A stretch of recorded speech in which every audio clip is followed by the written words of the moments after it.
La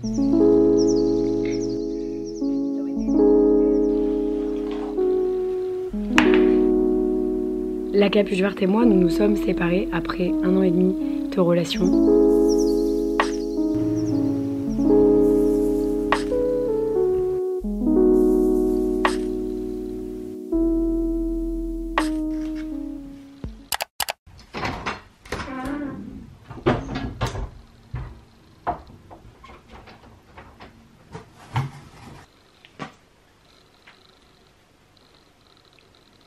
Qu'est-ce que t'as fait? Oh, Salem. Oh non, tourne-toi. Oh là là. Oh. Mais qu'est-ce que t'as fait? Oh. Attends. Allez, mets-toi sur l'arrière s'il te plaît. Oh Salem, qu'est-ce que t'as fait? Attends, t'en as mis partout. Oh mais t'en as sous ta patte. Oh là là. Mais non, tu t'en es mis partout, il y en a partout. Mais Salem, mais c'est pas possible.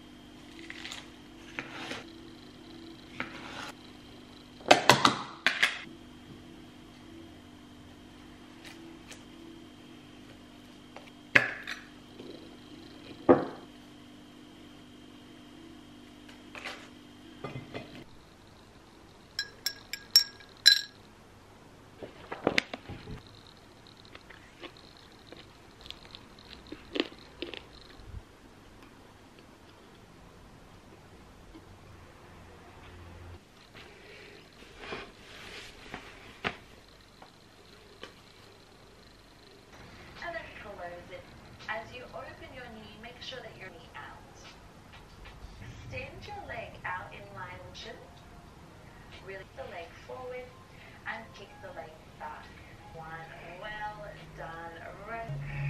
So we do this 10 times. Your body, inhale, toes come together and your left knee back down. And exhale, lower them back down, finding your...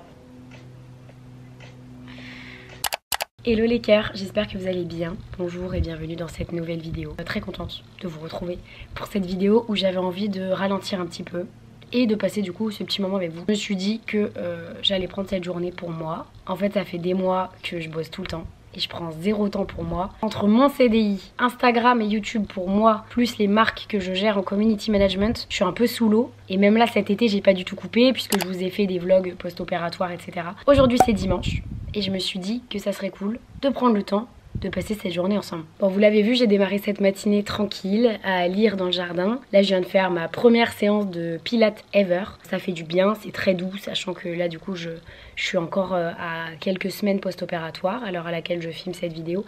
Donc, je peux pas faire n'importe quoi non plus avec mon corps. Donc, c'était l'occasion aussi de faire un peu de renforcement musculaire, de tester quelque chose de nouveau là pendant une demi-heure. J'ai fait ça avec une vidéo sur YouTube de la chaîne d'une nana qui s'appelle Move with Nicole. C'était pas mal, j'ai trouvé ça sympa. Maintenant on va aller prendre une bonne douche cet après-midi au programme, repos. Je pense qu'on va faire un peu de dessin, ça fait longtemps que j'ai pas dessiné donc ça me manque un petit peu. Je pense qu'on va faire un peu de dessin. J'aimerais bien aussi potentiellement voilà, prendre le temps de me faire un masque visage, peut-être aussi de me mettre du vernis, enfin bref. Et essayer de ralentir et prendre cette journée vraiment pour moi comme du temps de qualité. Faut qu'on mange aussi, je sais pas trop ce qu'on va se faire à manger. On va voir, j'ai une petite idée et voilà. Et on va filer à la douche, allons-y.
Aïe, aïe, aïe, aïe, aïe, aïe, aïe, aïe, aïe.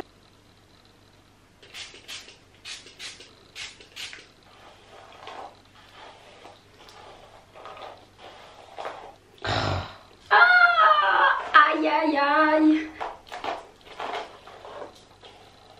Aïe. Oh, oh. Aïe.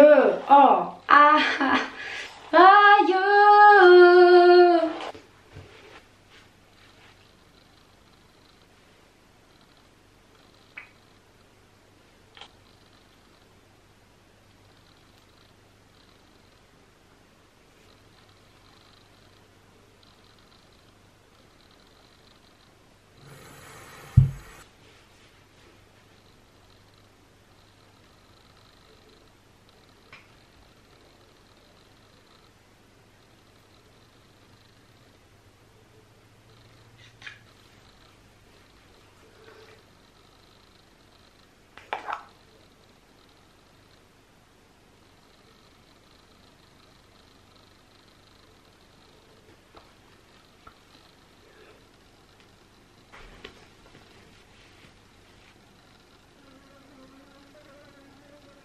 Sors de là, ma belle, reste pas là.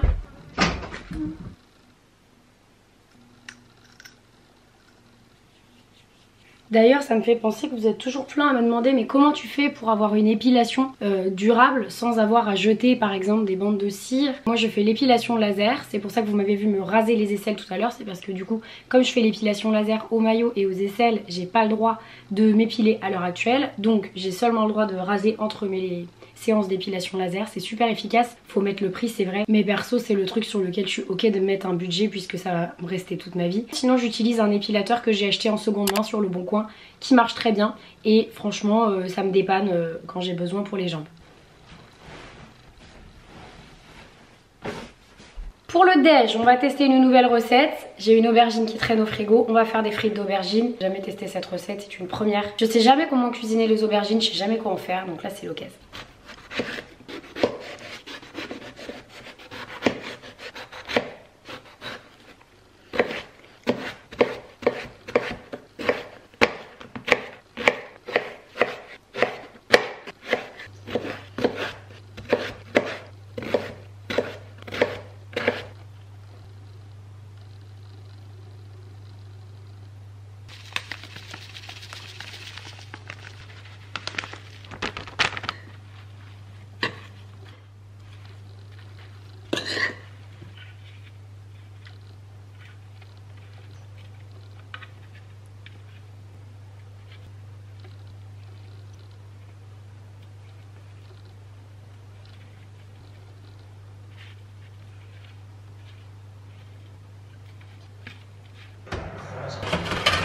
En ce moment, je vois grave cette recette testée, c'est très moyen. En fait, ça match bien, c'est que moi.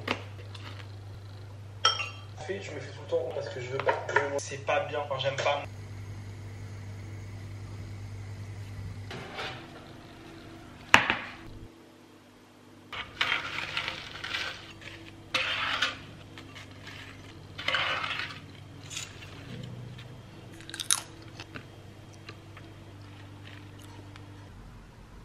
Alors goûtons nos petites frites d'aubergine. C'est super bon. Regardez ça. Je voulais aussi faire cette vidéo parce qu'il faut que je prenne du temps pour moi en ce moment pour digérer quelque chose. J'en ai pas parlé ici, je crois pas. La Capuche Verte et moi, nous nous sommes séparés après 1 an et demi de relation. Donc je vous ai beaucoup parlé de la Capuche Verte. La Capuche Verte, en fait, c'était ma première copine. Après 24 ans d'amour pour des garçons, je suis tombée amoureuse d'une fille. Je rentrerai pas dans les détails de la séparation parce que de toute façon, voilà, ça nous regarde et puis de toute façon, c'est juste ma faute. Donc je peux m'en rendre qu'à moi-même.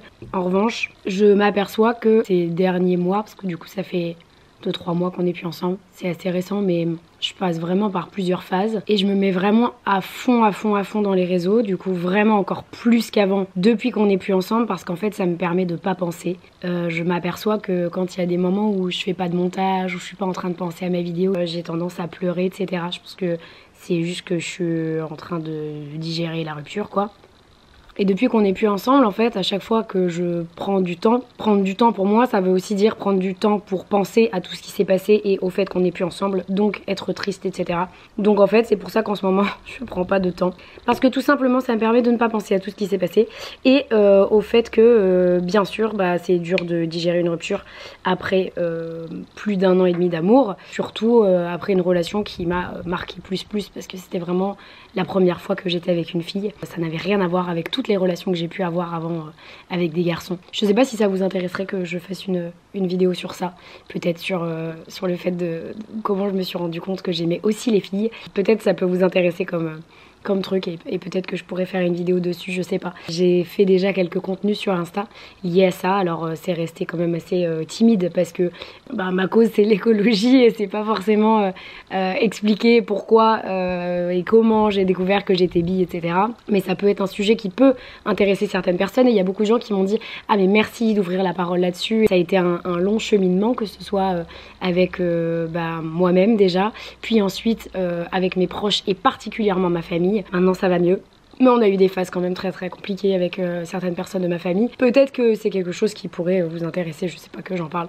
Vous me direz ça dans les commentaires, mais voilà. Tout ça pour dire que cette vidéo, c'était aussi l'occasion en fait de souffler, de digérer aussi et de prendre du temps parce que je ne prends pas de temps tout simplement parce que lorsque j'en prends, ça me rend triste. Et que je ressasse tout ce qui s'est passé et voilà, je suis en train de digérer le fait que c'est une page qui se tourne et c'est pas hyper agréable. C'est pas forcément comme je l'aurais voulu. Je l'ai dit sur Instagram parce qu'on m'a posé la question, on voit plus la capuche verte, etc. Donc je l'ai dit sur Instagram mais je suis pas rentrée dans plus de détails parce que j'estime que sur les réseaux, bah, ma vie intime doit être cachée parce que j'ai pas envie d'exposer la personne avec qui je suis. C'est compliqué quand tu es avec quelqu'un qui est sur les réseaux et que tu n'es pas toi-même sur les réseaux. J'ai pas envie de partager le profil de la personne avec laquelle je suis, que tout le monde aille suivre la personne, etc. Pose des questions dès qu'on voit plus la personne en story en disant bah vous êtes plus ensemble, il y a un problème, gna gna gna. Voilà, c'est trop tôt pour ça. Évidemment après un jour si je me marie, si je fais des enfants et tout, bien sûr que je partagerai la personne avec qui je suis. Pour le moment j'ai pas été dans des relations en tout cas qui ont fait que il fallait vraiment que je montre le visage de la personne avec laquelle j'étais, etc. Et c'était aussi une façon de protéger tout simplement la personne avec laquelle j'étais et de pas trop l'exposer sur les réseaux. Et je me laisse digérer tout ça tranquillement et prendre le temps nécessaire pour avancer.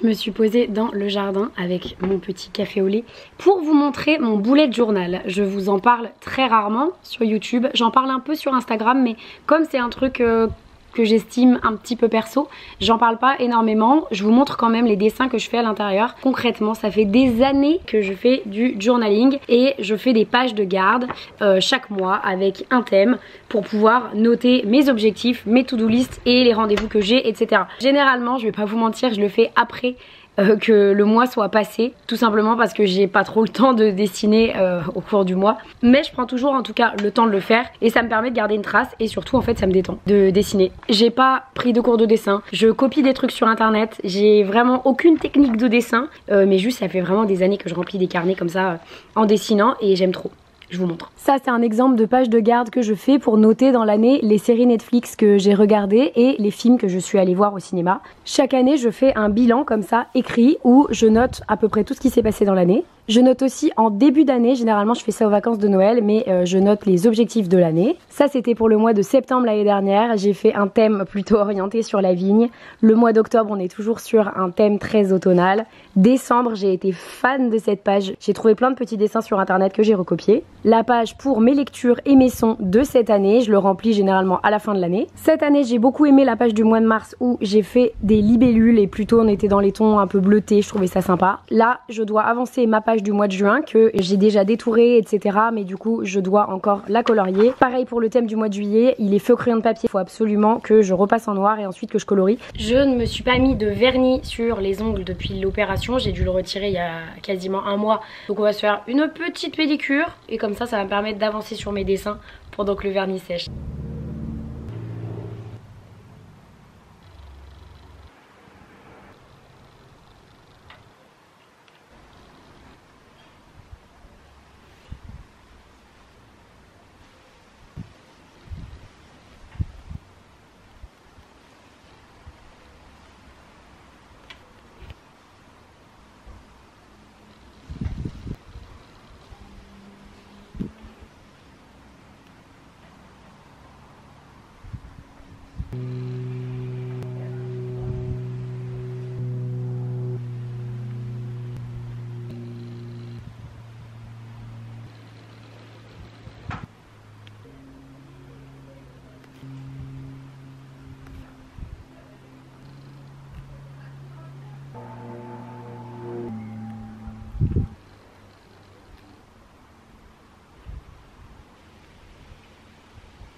Ça y est, j'ai fini le thème de juin. Il restera juste à compléter la to-do, les objectifs que j'avais ce mois-là et compléter un peu l'emploi du temps pour garder une petite trace. Je vais pas vous mentir, le bullet journal, ça n'a pas vocation à être un truc absolument parfait en termes de dessin, etc. C'est juste une excuse pour dessiner parce que dans les faits, je m'en sers pas vraiment dans le mois pour le plaisir de garder une trace. Pour le dîner de ce soir, je vais faire un petit truc anti-gaspi parce que j'ai un pot de haricots rouges qui est ouvert depuis 3 plombes. Donc il est temps de le passer. Je pourrais le faire juste en salade comme ça.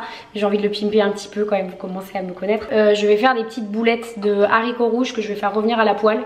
Et je vais manger ça avec des petites pastas à côté.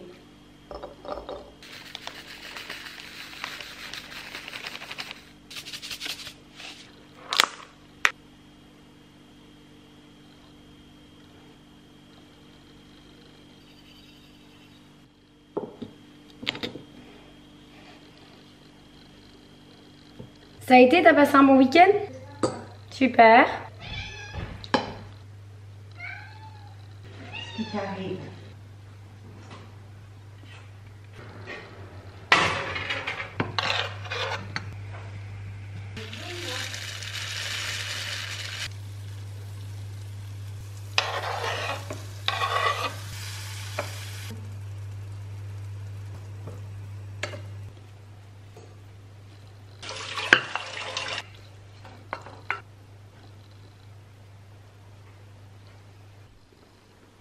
C'est un peu sec hein, ce que j'ai fait. Oui, ça va.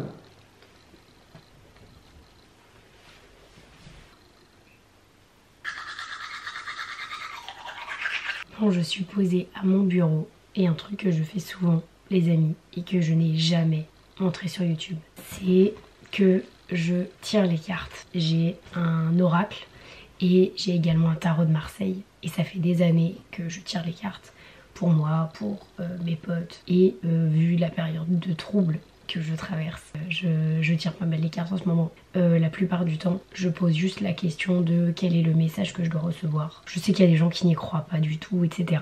Chacun a ses croyances. C'est la première fois que je parle de ça sur YouTube, je suis un peu gênée. Mon tarot de Marseille. Moi, je vais utiliser la partie la plus simple pour tirer les cartes. Parce que là j'ai pas trop le temps de faire, avec tout le reste ça donne plus de précision mais ça met 3 plombes donc on va se contenter de ça. Ainsi que mon oracle. Ici j'ai mon tarot de Marseille, on va commencer et brasser les cartes.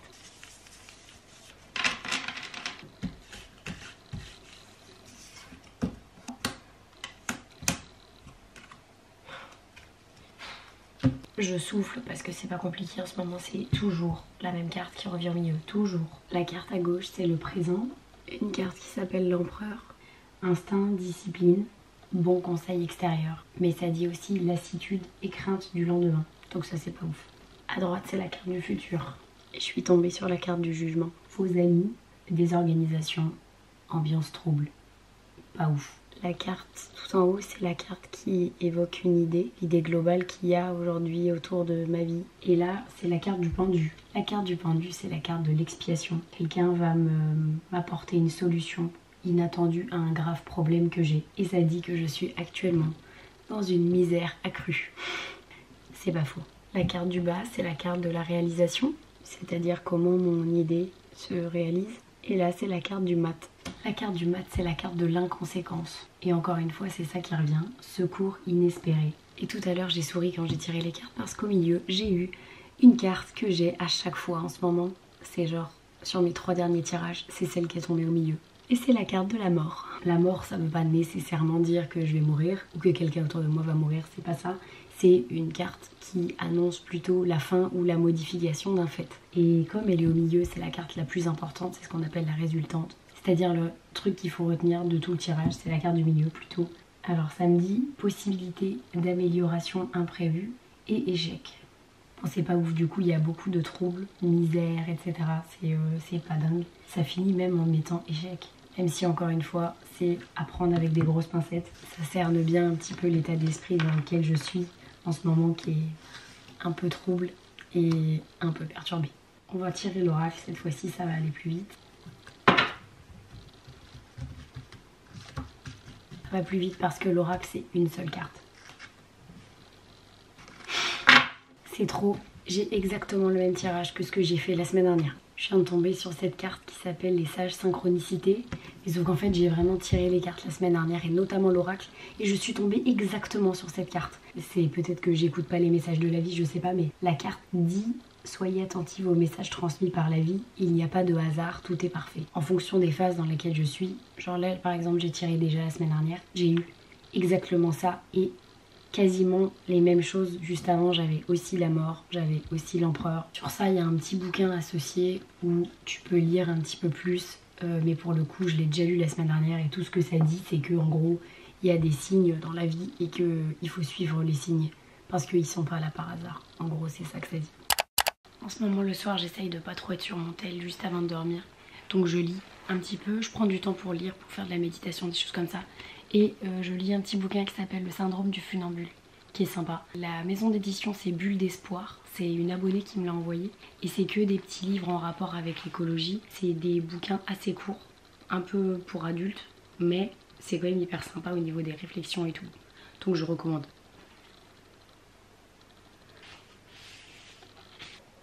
Je suis désolée si je vous ai fait bâiller. Il est l'heure pour moi d'aller me coucher.